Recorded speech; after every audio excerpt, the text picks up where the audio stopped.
So ladies and gentlemen, as we now go into the first working session, we're going to have in place for the next hour what is effectively now a G20 and WTTC tradition. It's always so important that we bring together the public and the private sector to have a conversation.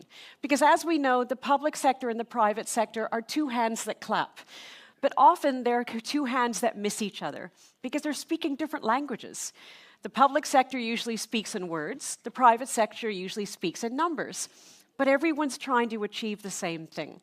So what we're going to do now is to have our leaders dialogue. All the leaders have been briefed, and I'm going to ask them, please, to join me on stage. And I'm going to ask, please, public sector, please take the white chairs. Private sector, please take the blue chairs. And to all of the people who did the staging, thank you for making that so easy today to mix it up. So to start with, may I please have the godmother of tourism in South Africa, Honorable Patricia de Lille, Minister of Tourism of South Africa. Madam, any of the white chairs would be fantastic. We also have joining us from the UAE, the Honorable Abdulla bin Touq Al Marri, the Minister of Economy and Tourism. Sir, please, thank you very much. The white chair is yours. We also have joining us from the Kingdom of Saudi Arabia, Her Highness Princess Sara Bint Abdulaziz Al Saud, the Deputy Minister of Tourism and General Supervisor of the Deputyship of International Affairs of Tourism. I'm going to ask everyone to then shuffle down the stage. We also have joining us Honorable Rodney Sikumba, the Minister of Tourism of Zambia and the head of CAF in UN Tourism. Sir, I'm keeping a special eye on you to make sure you are safe and that you are not being sent to the lions while you're here, just in case. White chairs, please. Brilliant. Can I ask you to go on the other side? That'd be fantastic, because you're going to keep company with Honorable Ana Carla Lopes, the Vice Minister of Tourism of Brazil. Madam, thank you for making the journey. Brilliant. Excellent. And joining us from the private sector, we also have Zheng Lijuan, the Chairman and General Manager of CTG Travel. Madam, please join us on stage. Thank you. We have Clinton Els, Regional General Manager for Africa and the Middle East for Intrepid. Thank you so much for joining us. We also have joining us Wayne Godwin, the CEO of JLL Africa. Any of the blue chairs will be everyone's nervous about this side. Please join us. We also have joining us my dear friend Jacques Kumada, the Senior Director, Head of International Affairs, JTB Corporate. Jacques, thank you very much for joining us. Thank you, sir. And we have Carlos Cendra, Chief Marketing and Commercial Officer for Mabrian, a data appeal company. Sir, thank you. And we have joining us in the final, I'm going to ask you please to take the white seat. Please may I have joining us as well, Johan Kranje, the Regional Vice President for Africa of Marriott International. And with a final drum roll, we have Simon Stobbs, the Managing Director of Wilderness. Simon, please, thank you very much. Ladies and gentlemen, thank you very much. Everyone, this is our fantastic panel for the next conversation. Now, very importantly, all of our lovely VIPs on stage, I'm going to do the all protocols observed equivalent for a moderator. I love and respect you all equally. I am, however, your air traffic controller for the next hour, so I'm going to keep us all moving very swiftly. All of the speakers have been briefed that they are to please keep their interventions to maximum 90 seconds.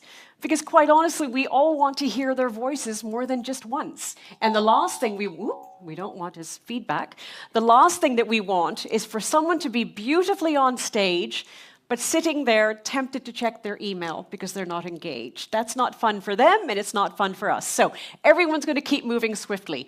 As a result, there are no PowerPoint presentations. They might have their little notes kept in their hands, but everyone has agreed very kindly to no PowerPoint presentations.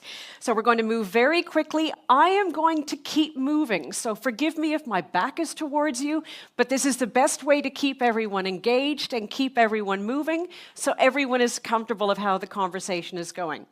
So the question is, how do we unlock opportunity? If the Honourable Minister of Tourism has given us this call to action, how do we answer the call? What do we actually do? And as a warm-up question, now I have not given any of you this question, but I'm very curious, because we're all prepared, we're all here with a common intent. If I were to ask each and every one of you, when you look at the African continent from your perspective, and you look at it from the point of view of if money was not an issue, if time was not an issue, if politics was not an issue, what do you think is the most important starting point to unlock tourism development across the continent? What is the most important? What you cannot do, however, as much as we talk about sustainability, there is no recycling of answers permitted. So, if the Honourable Minister says something, I'm afraid, Madam, I'm not allowed to give you the same answer. So with that, Honourable Minister de Lille, you have 20 seconds.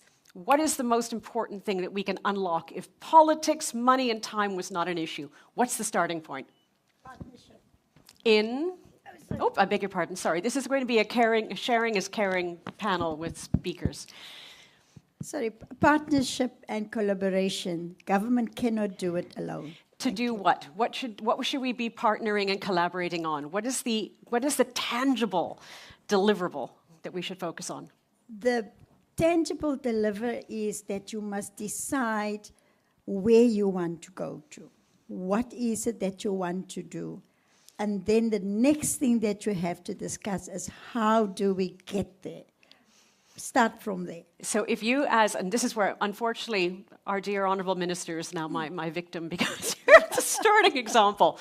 If we look at specifically, so putting your ministerial business card aside, yes. When you look at the continent, I look at it and think, oh, I wish we had a network of trains across the entire continent so everyone could connect. I would go for train service. What is the project you would go for?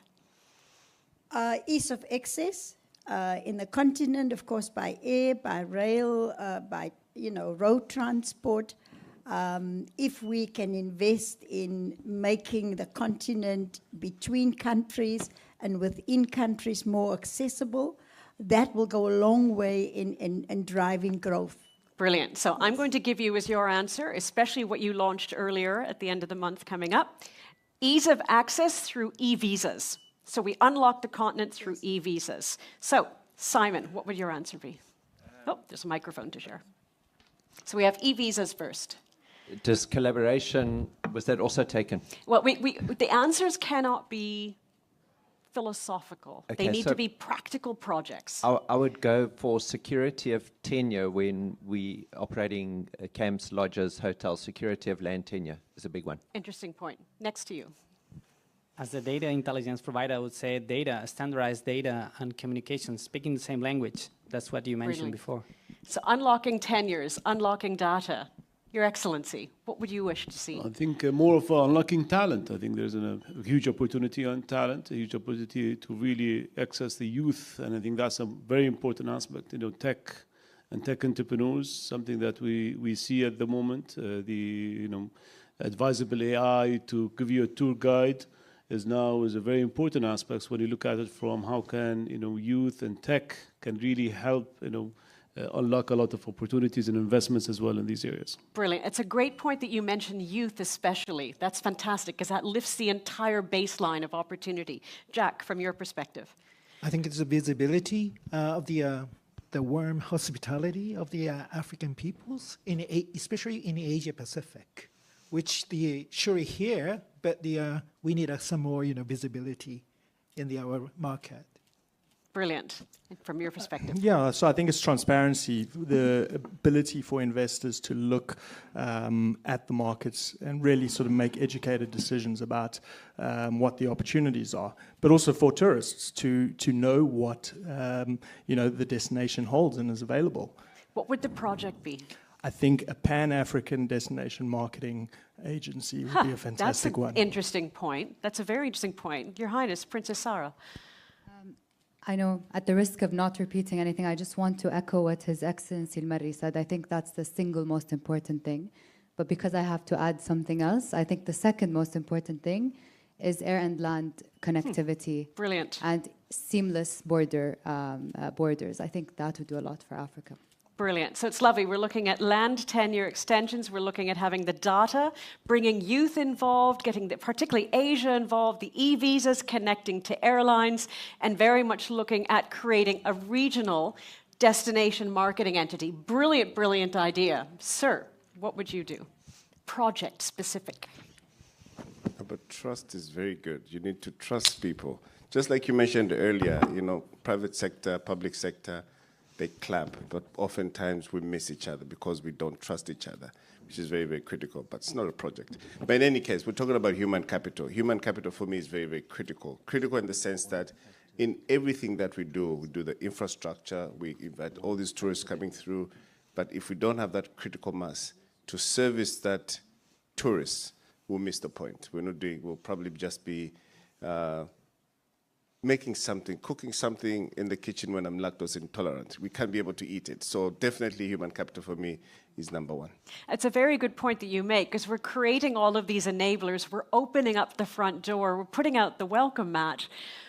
But then once you walk in the door, there's nowhere to go. So that's a really good point. From an Intrepid point of view. Yeah, I would say getting right down to the foundation level would be education that challenges the social norms.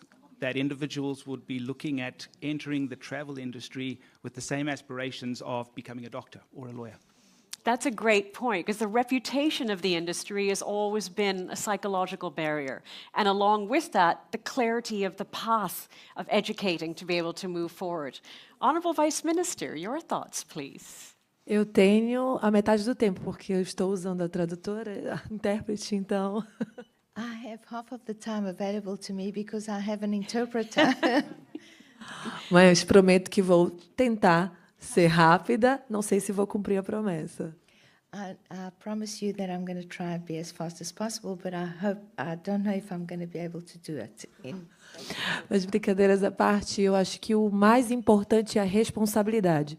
Porque investir em conectividade, investir em infraestrutura, investir em qualificação, investir de uma maneira geral, se a gente não trouxer a responsabilidade para o centro da mesa, para o centro das nossas ações, não adianta nada.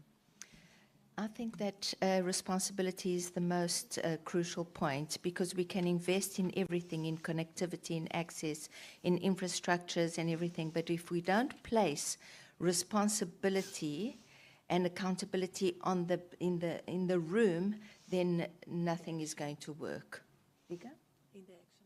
In every action that we do, then it's not going to work. It's actually lovely what you've said, because the principle of responsibility is actually doubly important. So we have a double voice, which worked brilliantly. So thank you very much for that contribution. Please. Yeah, thank you very much. It's a bit tough going second law. A lot of really good points mentioned already. So I would say, if I had to choose one, it would be intra-Africa airlift. And stability within regulatory kind of the environment to make it easy to invest in South Africa and in Africa. Specifically, when you think of making it easier to invest, what would you want to see? So, you know, something along the lines of making land use approvals and permitting, making that whole process easier for investors, so that these projects can move along quicker than what they do currently. Brilliant. And that goes to the point of tenure as well that Simon was speaking of, which is absolutely right. And Madam, from your perspective. So I think as living standard improves, the local tourism and the culture market is sure to grow rapidly. So I think Africa, a lot of scarce resource give us great confidence in investing in the Africa culture tourism market. Absolutely, because that is such a huge part of the continent's opportunity. It's the culture. It's not only the wildlife. It's not only the industry. It's important. So when we look at it, we have immediately 12 quick wins. What could we do to unlock the continent? Focus on culture, regulatory environment, fundamental responsibility, which links very much to having a regional destination organization that's going to look at it. Looking at human capital development, making sure we build it, bring it back to youth, have air connectivity, have all these principles in place, make sure we have the visas going, open up to all markets, bring the youth in, make them a part of it. And importantly, as was said, make the industry exciting. Give it a reputation where people want to be in it. And sadly, there's so much competition, we have people waiting, rather than us waiting for them to come in. And very much, again, looking at data, looking at technology, maximizing how we can scale up our intelligence to scale up our impact. All of these together, these are the quick wins. So my next question to everyone then is, how do we make sure when public and private sector work together? I want to focus not on why it doesn't work. Based on your experience from either the public sector side or the private sector side, what would you do to make it work with public and private sector? However, there's a twist. Simon, I am now making you an Honourable Minister of Tourism. So anyone in the private sector is now a Minister of Tourism. Anyone in the public sector is now a CEO. Does that make sense? So Honourable Minister de Lille, you are now the CEO of Cullinan, as an example. You know the frustrations of working with the public sector. What would you do as a CEO to make public-private sector relationships work more effectively? And you can't say that you would appoint Michael as your co-CEO. That doesn't work. I was about to say that. The first thing, I will employ Michael Tallman. Well, for me, it is who leads the project. My preference is that where there's public-private partnership, it must be led by the private sector. Government can own the project, but it must be led by the private sector. Brilliant. That's a really interesting point. And you've always been very good on where your hands are off. Tell me what you've always been very clear. Tell me what I can do to help, but don't tell government to lead it. Your Excellency, the UAE is a masterclass in being able to make public-private sector work. You, however, are now a CEO. You're not from the ministry. What would you do to make working with the ministry even more effective? Well, the UAE had a great track record of investment in Africa. You know, we are the biggest, fourth after China, EU, and the US investment in Africa. We're about $60 billion worth of investment in Africa continent. We have announced billions of dollars year on year, and we stand in a very good condition. So I don't think from a private sector perspective we have a problem with the UAE in perspective or government when it comes to Africa investment, because we believe in this continent. And with that as well, we have a huge investment coming forward into Africa. From in COP28, we announced with Masdar the investment of 3.5 gigawatt of energy. We have investment in Uganda in the aspects of $3.5 billion in oil refinery. We have seen investment into mining. We have seen investment into infrastructure. And we are going to go on and on with that. I think the UAE really brings that together. With that said, we are bringing the private sector as a private sector. We're launching UAE Africa Investment Summit happening on the 27th of October to really talk about how the UAE plays partnership with the private sector and the government. And we're inviting everyone here to really join us on the 27th of October next month to really have a dialogue. How do we UAE invest? And we're going to announce more and more investments as well on that date. Which is lovely, because exactly as the Honourable Minister was saying, it's the momentum of keeping the impact going. So we meet here today, we meet in the end of October for the Investment Summit in Africa. We know that the Secretary General's successor coming in is very much focused on African upliftment. You want to see everyone back next year, keeping this inaugural event the basis of a tradition. We now move to, and I admit it, I do appreciate the fact that I'm asking you a question which is potentially criticizing your existing job, so I apologize for that. But so, Your Highness, Princess Sara, if you look at it from the point of view of what more could be done, but you're a CEO now. think I would take the risk. I would take the risk and carve the path for tourism, especially in emerging and developing countries where tourism is currently a key pillar for economic diversification and growth. We see that the public sector has visions, but the private sector is a little bit reluctant. I would have more confidence, more trust, understand that the risk I'm taking is going to create a demand, and it will definitely create a return. Indeed. It's lovely that you say that, because it goes exactly to what the Vice Minister was saying about responsibility. There has to be that trust in place. Otherwise, why should anyone take a risk? I'm curious, because if we look at it, we have a mix of wonderful ministers of tourism from across Africa here. We have business leaders, but we also have the blessing of the Kingdom and the UAE with us.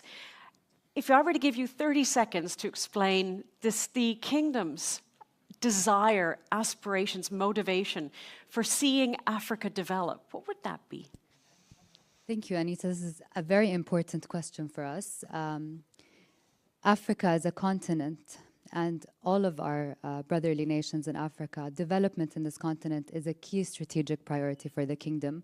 And this is at a macro level, not only for tourism. Now, in the area of tourism, and building on my previous question, as the Kingdom is also a new player in this sector, we have seen that tourism has helped us a lot in economic diversification.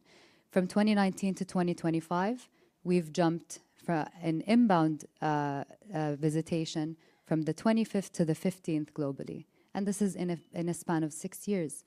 We jumped from 14th to 9th in terms of inbound spend. And this is also just in 6 years, meaning when there is commitment, and when there is a vision for this sector as a pillar for economic diversification, it will work. So we want to see this as well. We want to see our success also mimicked or maybe even surpassed in other countries. And Africa is a huge potential for that. Any growth in tourism or economic development will definitely contribute to the Kingdom and to the region. I think His Excellency would agree positively. We are neighbors to this region, and we believe a lot in it. We share a lot of ties, a lot of history as well. And so it's very simply, any success for Africa is a success for the Kingdom. And I think what you've said is important, and it goes to, again, the strength of, quite honestly, South Africa. It's the relationships. People have a relationship with the Honourable Minister. Having the relationships is vital, because that's where the trust comes. And so it's not a matter of simply working with the Kingdom. It was very much, yay, Her Highness Princess Sara is joining us. It's having that relationship so you know you're starting off of a position of responsibility and trust. Please. And I want to congratulate Her Excellency on the many achievements that happened under your leadership, Your Excellency.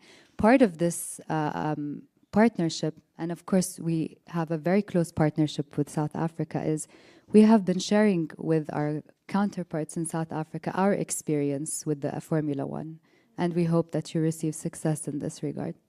That's a very good point. And I think that's where, again, especially if you look at the role of a UN tourism, it allows those natural, they've done it, why don't you speak to them about making it work more effectively?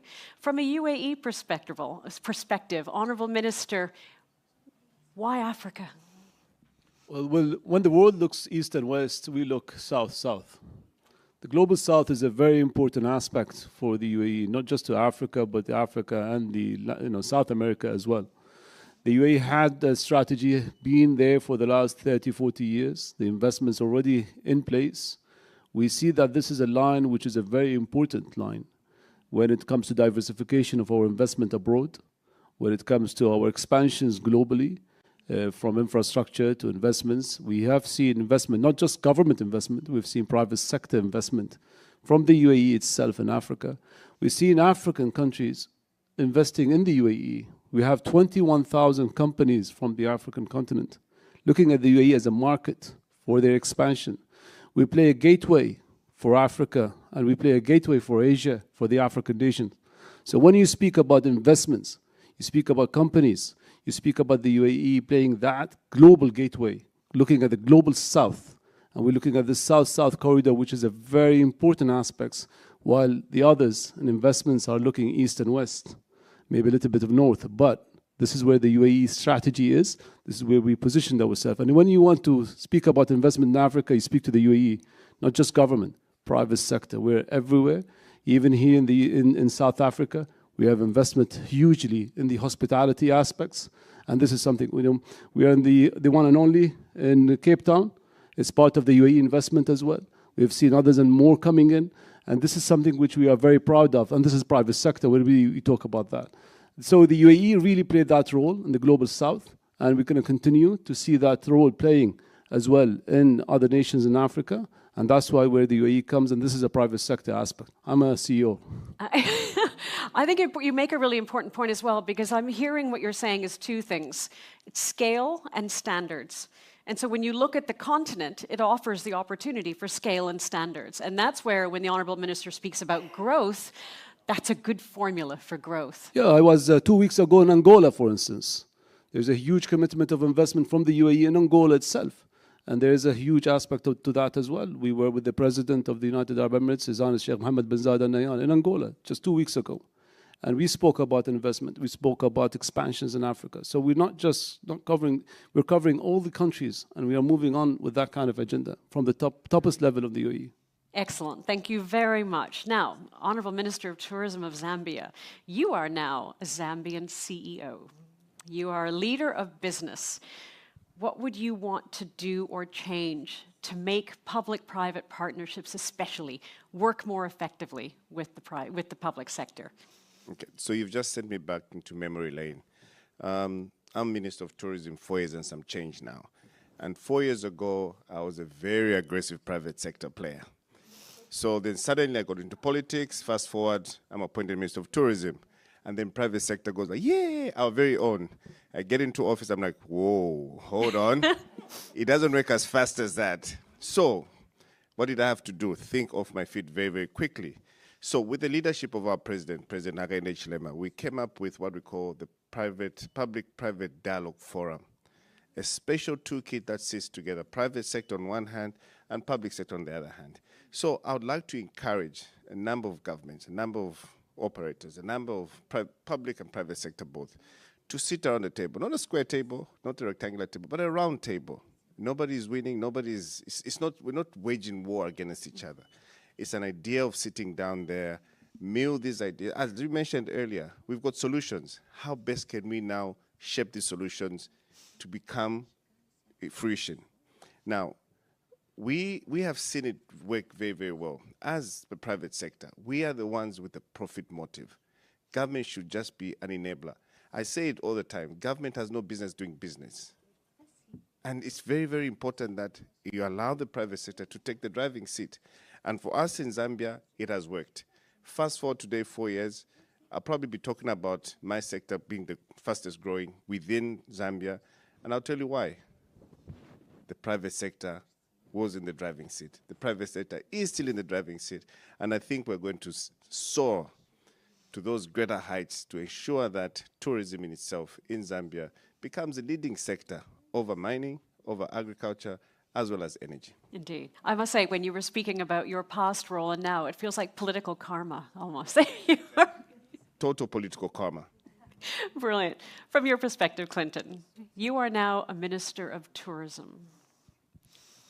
Yeah, I think we've spoken a lot today about what's been achieved already in a very short period of time, and legacy is created through longevity. So I would be looking at who's coming through the ranks and what are the messages that we're sending to them, and how do we break down those relationships and those partnerships that the individuals that are coming in the wake will be able to take this forward and will be able to continue to build and grow on this day. So we spoke about government being an enabler, or we need to make sure that they continue to be an enabler with those that are coming next in line. Indeed. And it's interesting you say that as well, and it's funny, and something that the ministers have always pushed. It's going from red tape to green tape, and it's making sure that understanding what can I do to unplug something and then just let the private sector get on with it. Yeah, and not to see it all come to a grinding halt in a couple of years' time. There's got to be a consistent long-term plan that is there to be rolled out. Brilliant. Honourable Vice Minister, you are now an Honourable CEO in Brazil. What would you do to work more effectively? What would you hope to see to work more effectively with government? Além daqui do summit em que estamos hoje sentados na mesma mesa, tanto a iniciativa pública quanto a iniciativa privada, no Brasil, nós temos a governança descentralizada de forma permanente, que é através do nosso Conselho Nacional de Turismo. So other than attending the summits, etc., in Brazil, we have a permanent body. Nosso Conselho Nacional de Turismo. It's a National Council of Tourism. Nesse conselho, nós temos 93 entidades, tanto públicas quanto privadas. E lá nós decidimos quais são as nossas prioridades no Congresso Nacional e outras formas de investimentos ou qualificação. Mas o mais importante é isso, é sentarmos na mesma mesa, o público, o privado, determinando uma lista de prioridades. Não acho que a condução somente por um ou somente para o outro dá certo, mas sim uma decisão conjunta. Right. In this body, in this council, we have 93 public and private entities. And what we do is that we decide on a table of priorities. We sit around a table and we converse and we dialogue as to this list of priorities. It's not about who's going to lead the project or not. It's about collaboration between all of the entities. Brilliant. So I think what's important is you're saying it's creating that platform for the constant conversations, which seems to be, and again goes back to having a regional destination approach. What's also very important from a regional perspective is the fact that Brazil is the home of the regional offices of UN Tourism, and being able to have that oversight is incredibly valuable. Madam, from your perspective, you are now a Minister of Tourism, no longer CEO. What would you want to see changed within government to be able to work more effectively with the private sector? As a CEO, I hope that the local government can help the investors clarify the policy restriction about the foreign investment access and industry qualification. This will enable the investors to avoid an unnecessary detours and smoothly implement the projects. Brilliant. Thank you very, very much. Keeping the conversations local, keeping the relationships local to keep things moving. And what would you say from a perspective of Marriott? Yeah, I would, I mean, knowing our current situation in terms of our development pipeline and the number of properties that we have. Okay, but you're not a CEO anymore. Yeah, but you're a minister. From that framework, I think what's critically important is for as a minister to focus on youth development programs, on really developing a strong pipeline of individuals who would be able to move into the hospitality industry and into tourism. That's so important. I must say, when you said as a minister, I thought, Honourable Minister de Lille, you might be a little bit nervous about your job at the moment. He said that with enormous comfort. So we've had a sense of what are the quick wins. We've had an indication of what do we need to do to facilitate government working more effectively with the business sector. Now, one of the challenges of these conversations is that we always keep it at a macro level, because my fundamental belief is that the worst metric for tourism is arrivals. It's the worst metric, because quite honestly, you could give away the airline tickets, you could give away the hotel rooms. It doesn't mean you're growing. That's not the KPI. It's one indicator, but it's an ego indicator. The best indicator is how is the baseline being lifted? How are we able to genuinely make an impact for local communities? And that's hard because there isn't a lot of infrastructure. But when we look at education, we look at healthcare, we look at the ability to get access to simple utilities, how do we make sure that investment coming in is getting to that baseline, to lift it up, and lift it up with pride, not simply charity? I'm going to ask you from an Intrepid point of view, because Intrepid is a global leader. You were doing the whole S word thing before people talked about sustainability. And quite honestly, I'm a firm believer that Mother Nature was a previous tourism practitioner, because with her shutting the world as she did with COVID, suddenly we realized we're doing this wrong.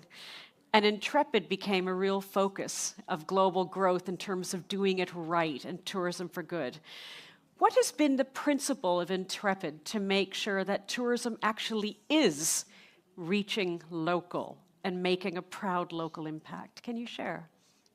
Sure, I think a lot of it comes down to your fundamental strategy and model as an organization. And when we look at building strategies, it's a journey that any organization needs to go on.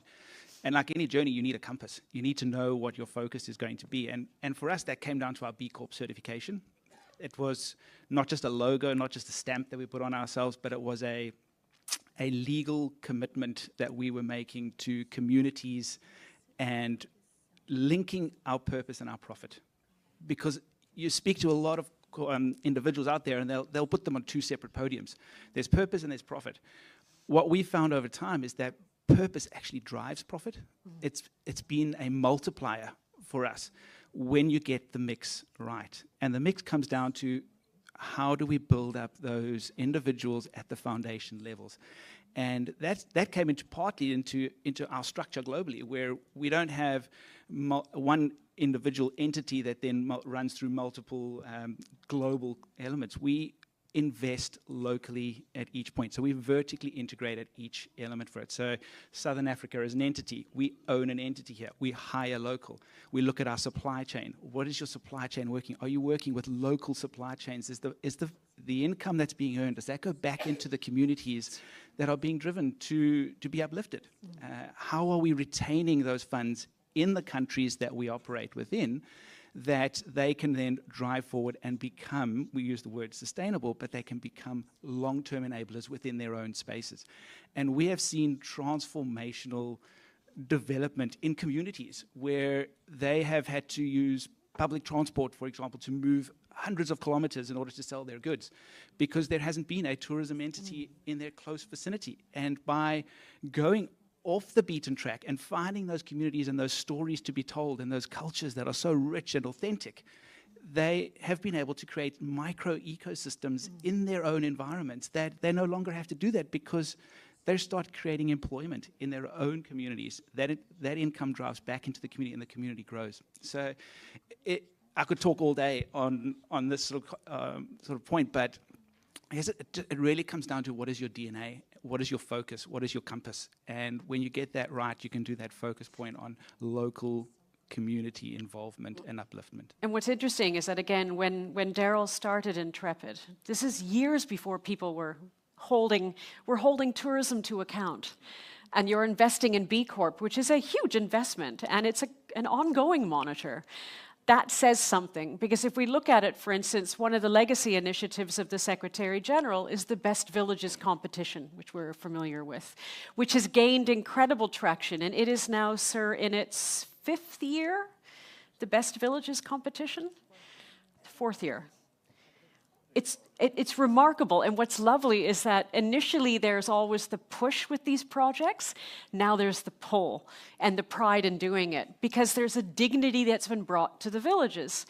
But that dignity can't be brought unless the ecosystem moves to the villages through tourism, which is important. And I want to ask then, Princess Sara, Your Highness, that same simple principle has been part of Vision 2030. And when I was on the advisory board at the Royal Commission for Abdulla, it was a huge part, because unless Abdulla grew through its people, it was never about the rock. That was not the point. How do you sell that as an investment case? How have you been able to, like with Intrepid, keep the industry accountable for making sure it's not only about the visitors, the visited must feel proud of their home? Please. Well, in the Kingdom of Saudi Arabia, we believe that this is the role of the government. We do so by introducing policies that ensure inclusivity, ensure local content is included in the process, ensure that the national GDP captures that, which we see drainage happening in many economies. So unless you have policies that create these safeguards, it's very difficult to manage this. But I want to thank you for bringing up the best tourism villages. I spoke now at the national level. I think at the multilateral level, it's also important. And this, the Best Tourism Villages actually is an initiative that came out of our work with His Excellency, the Secretary General and UN Tourism back in the Kingdom's presidency of the G20. The Kingdom introduced for the first time the private sector into the dialogue. So the declaration that was adopted was not only adopted by G20 member states, it was also adopted by the WTTC and other prominent private sector players. Al-Ula Framework for Sustainable and Inclusive Development was a consequence of that. And the Best Tourism Villages is one of the initiatives. So we see that even multilaterally, we can cascade this and encourage as governments this localization, help private sector understand the benefits of such investment, especially in local communities and local capabilities. Brilliant. And you raise a very important point as well, and it goes to the Honourable Minister constantly saying this is a legacy initiative of G20. All of these platforms don't work unless action comes out of them. And then to be able to have that framework coming out of it has been able to unlock initiatives like the Best Villages. And I must say we were very excited when Al-Ula was one of them. But it's very important, again, to have that proof of delivery rather than the paperwork of the event itself. From a UAE perspective, Sara, as well, going back to your ministerial role, you can have that business card back. When we look at in terms of making sure that the UAE has always been this incredibly sparkly destination in the middle of the region, and it attracts huge appeal, and it's been an incredible growth story. And what I love is that even with the GCC growing, you continue to innovate, you continue to inspire. How do you make sure that the spirit of the UAE remains intact as it grows? How do you make sure local is still loved? Well, there's a lot of aspects to that. Well, for instance, we have just adding to what the panelists have spoken about. We have something called the ICV program, which is the in-country value program in the federal procurement. When you look at the procurement in any government, it's the highest spending procurement government spent. ICV is a program where procurement ensures, for instance, that there is in-country value. It has hired people, the supply chain, the private sectors. So if I would suggest something to the investment guideline, for instance, for Africa, investment will come in for sure, but there's procurement going to happen. I think there should be an ICV program as well with scoring, rating, which procurement you're going to hire, which company you're going to bring in from the private sector, who will add value to the supply chain. Now, going back to your question on the aspects of the UAEs and how we keep things intact, we have a lot of programs that we work on. And this year is the year of family cohesion in the UAE. Every year we have a theme. And this theme is a very important theme for us. How do we actually look at bringing the UAE's cohesion as a family, as a social aspect? We look at that from an aspect of bringing each and every event we do has a kind of aspect of the UAE in it. We're going to focus on our winter campaign in tourism, for instance, on the aspects of bringing youth and entrepreneurs as well into the aspect as well, and how do we really showcase the beauty of the UAE domestically to the region. We have reached about 30+ million visitors last year from abroad. We had seen an increase of visitors coming in, nice per stay. We have seen today tourism is 13% of the UAE's GDP, above $70 billion. And this is something which is a huge growth that we've seen. We've seen the first half of the UAE this year is about, revenue for hospitality is about $8 to $9 billion, which shows an increase. Last year, we have 12 new hotels just open in the UAE. This year, we're expecting another 10 new hotels operators to open in the UAE. And with a small landscape, we have a huge potential for that growth. There's not enough land as well in the UAE for new hotels, and we've seen that growth happening. We have airports that took about 120 million visitors, coming the second largest airport in the world. The UAE plays a gateway to that, and this is where the challenge happens. How do you inclusive? How do you make sure that the UAE culture is there?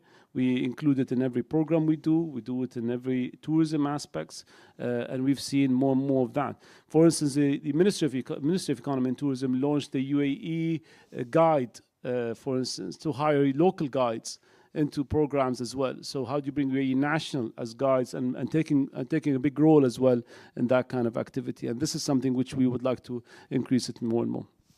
And I think what you're saying is very important there, because there's two things coming out. Firstly, it's not just about what the front line is of tourism. How do you engage the local communities through the value chain within tourism itself? And then within the UAE, you have an entire collection of Emirates. How do you maximize the footprint? Very much like what you're doing in Saudi, very much like what you're doing in South Africa, that maximizing the ability to the reach within the country and then within the region itself. Now, I'm going to ask, do I have everyone's permission to steal 10 minutes of your 30-minute coffee break time? Is everyone happy to move from tea and coffee to espresso? Quick shots of coffee. Brilliant. I'm going to steal a little bit more time because we did start a little bit late. But I'm going to ask as well to continue on this conversation, because for the private sector to make the case to investors that it's not just about the ROI in terms of return on investment, it's the return on impact, it's the return on inclusivity, it's the return on inspiration. How do you make the case? So if you look at it from your perspective, madam, how do you make that case to investors that this is worth investing in because we can actually uplift communities, not just uplift revenue generation? When you look at, for instance, being able to speak to investors and make an investment here in Africa, how do you make investing in local communities part of the benefit to investors? That was that question. Which was the first one? Yeah.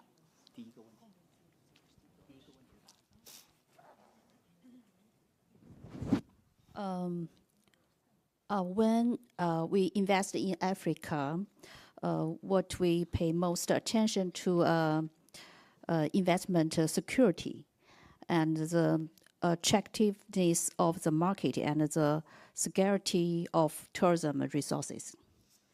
And the urbanization process in Africa is advancing rapidly, and the demand for construction here is also strong. Africa is also increasing its investment in local infrastructure. So with the continuous improve of the business environment, all those provide us with relatively good security guarantees for investment. It's a lovely point that you're making, because security is not only financial security, it's the security of the environment that's providing that experience, especially in Africa itself. And that's what's really important, that about making the case. And you, from a hotel perspective, people come to the continent for very different reasons than they would go to North America, for instance. So there's that benefit. But how do you actually start making it part of a triple bottom line?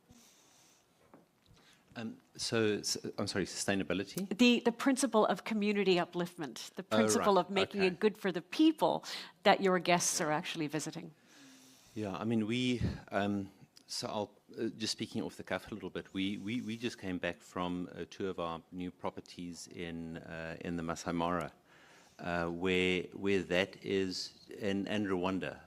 We were at the naming of the gorilla ceremony in Kinigi, had the opportunity to take our chairman to these events, and it was just so kind of encouraging to see both those different scenarios where we had in the Masai Mara, there's a very kind of luxury high-end lodge that we've just opened, and how we were able to draw on the community there, where people have a different kind of skill set. Where through training and through development and really through getting people to understand what is hospitality, just created these brand new opportunities that never had been there before. And it was really interesting for me to see also in Rwanda what they've done there, in collaboration with all the hotels and all the hospitality providers there, how the community is involved with that whole with the whole naming of the gorilla process. I mean, they really come in their droves. Like 6,000 people show up because through some of the money that's generated from that, all of that gets reinvested into the local communities.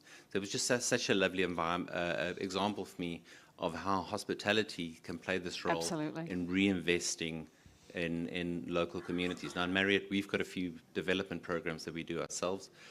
We've got a program called Accelerate, which is a 5-year program. We take students post-high school into this 5-year program, develop them, get them trained up as hospitality professionals.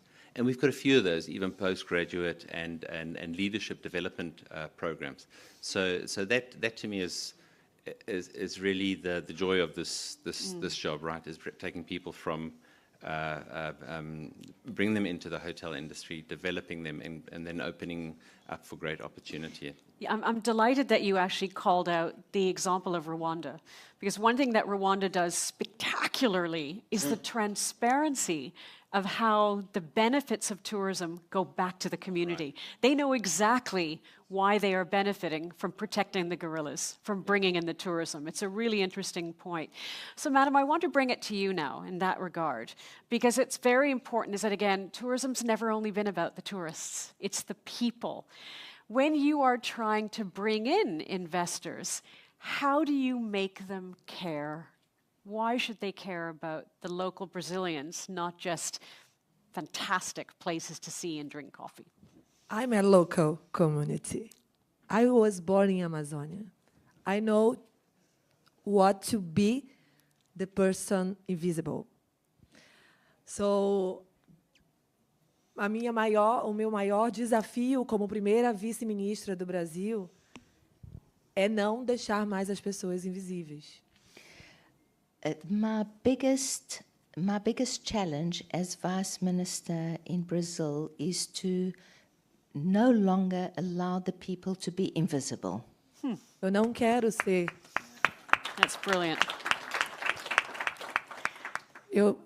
É muito importante as planilhas financeiras, as planilhas em que a gente mensura lucros, valores, a infraestrutura investida, mas a mais importante planilha não é a financeira.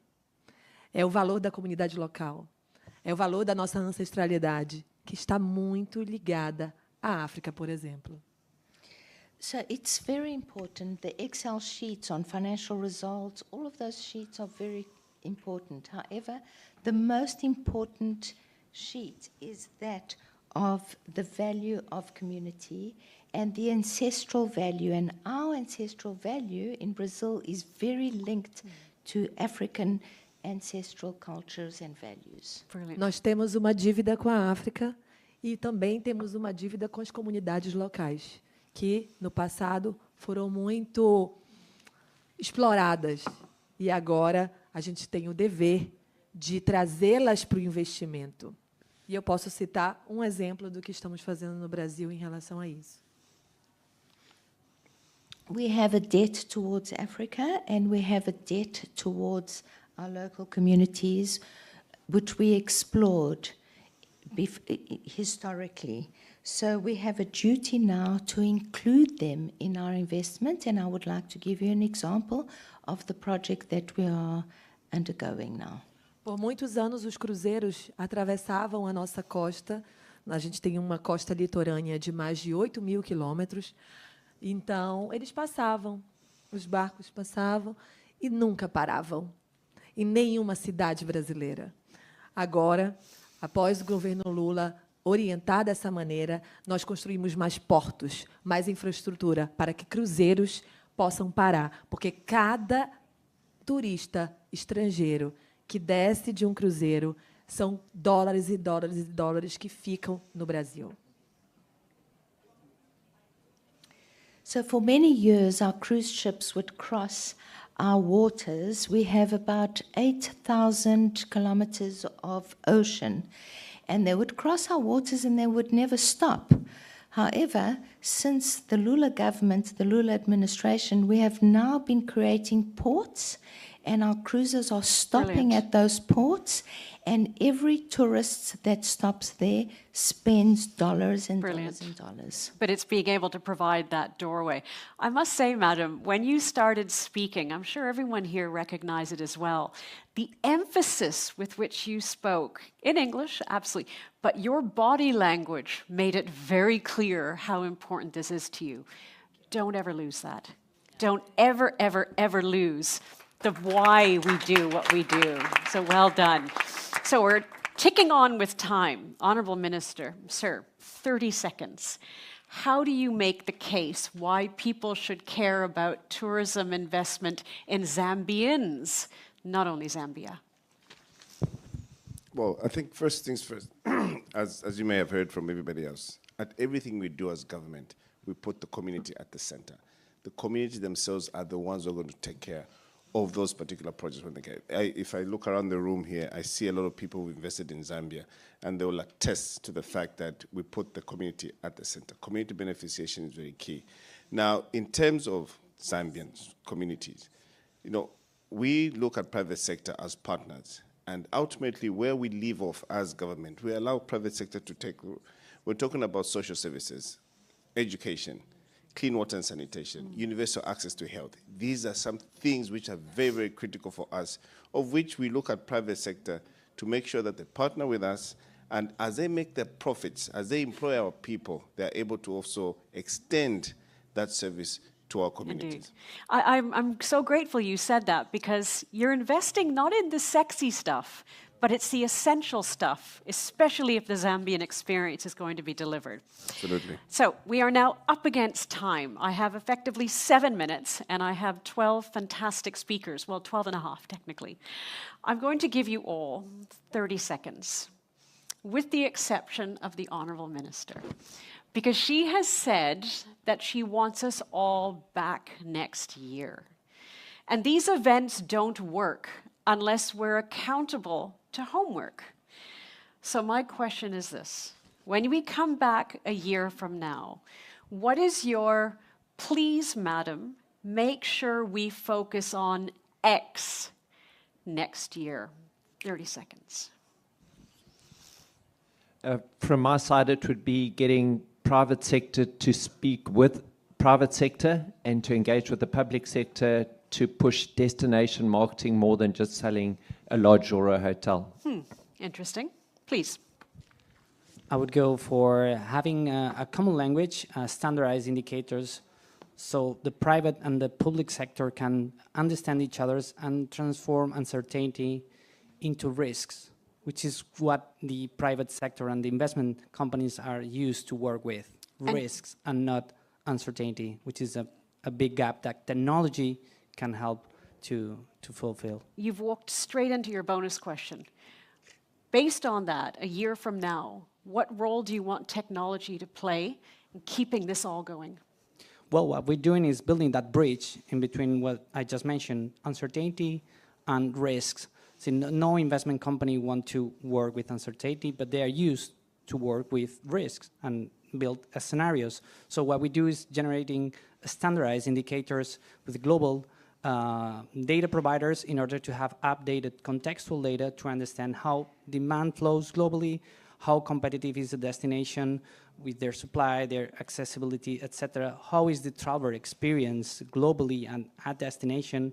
How is the impact, how important is the impact of the tourism at destination in spend, in sustainability, in events, as the minister was talking, and what we do actually in South Africa, in Morocco, in Kenya, in Uganda, in Comoros, in many places in Africa. So does that mean that we are all hearing you openly commit to the Honourable Minister to help her create a microsite for the Tourism Investment Summit community to hold the investment reports, to hold that data? Am I hearing correctly? We have it already, so yeah, I can commit. There you go.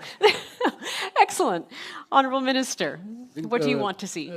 Banging the nail on the head, I think it's important to come and invest, bring investors to invest in one of the 8 investment opportunity here in South Africa. How many of those 8 do you want to see tick, tick, tick, tick done? Just 1 out of the 8. I think at least 1 out of the 8. But I think something to say that UAE can contribute and probably bring in the private sector, all the sovereign funds to really invest in that. Brilliant. So we have another commitment, though you do have this look on your face of just 1? That's all? Well, I say 1, at least 1 out of the 8. At least 1, so starting point. To be courageous to say this on stage, no other minister could say this. True. Jacques, from your perspective, what do you want to see next year? I think this year was Japan, as we were hosting the TICAD, Tokyo International Conference for African Development, and the Japanese government committed $50 billion for 3 years for the investment. So I asked the ministers to extract that kind of budget to the tourism sectors. Brilliant. In Africa. Excellent. Thank you. From your perspective, what are you looking forward to committing? Yeah, absolutely. I think the private sector needs to be more vocal on their impact. I think we're very good at reporting our return on investment, but more around return on impact. Because I think you said it at the beginning, private sector likes numbers, public sector likes words. But I think when you talk about jobs and impact, those are numbers that I think resonate across both aisles. So you will feed into the microsite to build exactly. confidence around proof of delivery. Exactly. I think investors often create jobs and impact without really recognizing it and reporting it and measuring it.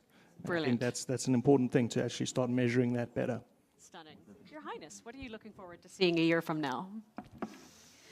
I'd like to see the financial industry in the room with us. I think that's important.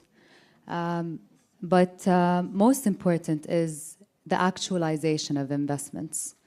And I do believe that if we start working from this year to next year, we can definitely achieve a great number of those. Brilliant. Thank you very much. Honourable Minister, knowing that you will be alive and healthy a year from now and the lions will not have taken care of you. I know. But I think very, very quickly, governments do an inventory of all those non-performing assets that we're sitting on so that you make them available to private sector for investment. And that can only be done based on what you've seen you and tourism doing, creating guidelines for investing in tourism. And also understanding that you create deal rooms. Come next year, we're just going to have deal rooms in this room, Investec room, I suppose, where now transactions will be done. You don't need to know the minister, you don't need to know the chief, you don't need to know the permanent secretary. All we need to know is how deep your pocket is, and we sign these contracts right in this room. I love what you're saying as well about the fact that there are a lot of sleeping assets. Let's just wake them up, but we need to understand what they are. Exactly. Absolutely. Brilliant. Please. Yeah, I'd say 2 core factors for me would be more strategic partnerships between public-private sector, specifically tourism boards and the public sector, with goals, set goals and outcomes that we want to be aligned with and planning on achieving. And secondly, more transparent and open reporting from the public sector for the good, the bad, and the ugly. Unless you know what's out there, you're not sure what you're playing with, and putting that out to the market would be a huge plus. I must say, Madam, I'm enjoying how much your microsite is being fed by proof of delivery. We have many contributors here. Madam. No nosso caso do turismo, e esse ano que vamos receber a COP30 em Belém, é muito importante que seja o ano da implementação de desenvolvimento sustentável, de desenvolvimento responsável, de desenvolvimento inclusivo, de desenvolvimento solidário. É o que eu espero para o ano que vem.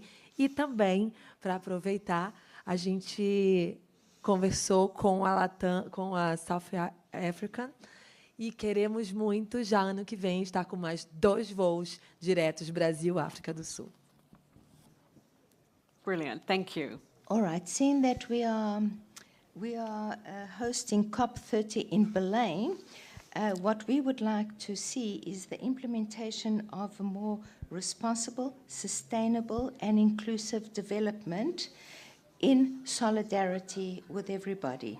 Also, I would also like to see that next year there are 2 more direct flights to Brazil from South Africa. That's a lovely point. Well said. Excellent. Yeah, I would like for us to set very clear, measurable goals around 4 priorities, which also includes expanding of air connectivity, ease of access, which has already been done with the visa system, invest in infrastructure and skills development. Brilliant. Thank you very much. Madam.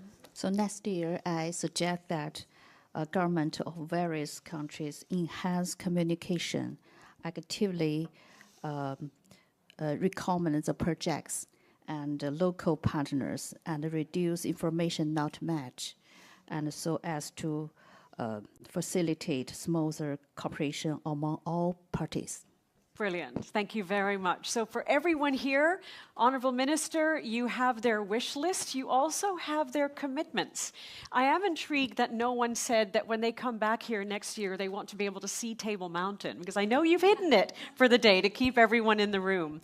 But it is fantastic. I'm not sure if you want to add anything on top of, because we have the Honourable Secretary General as a witness to your commitments.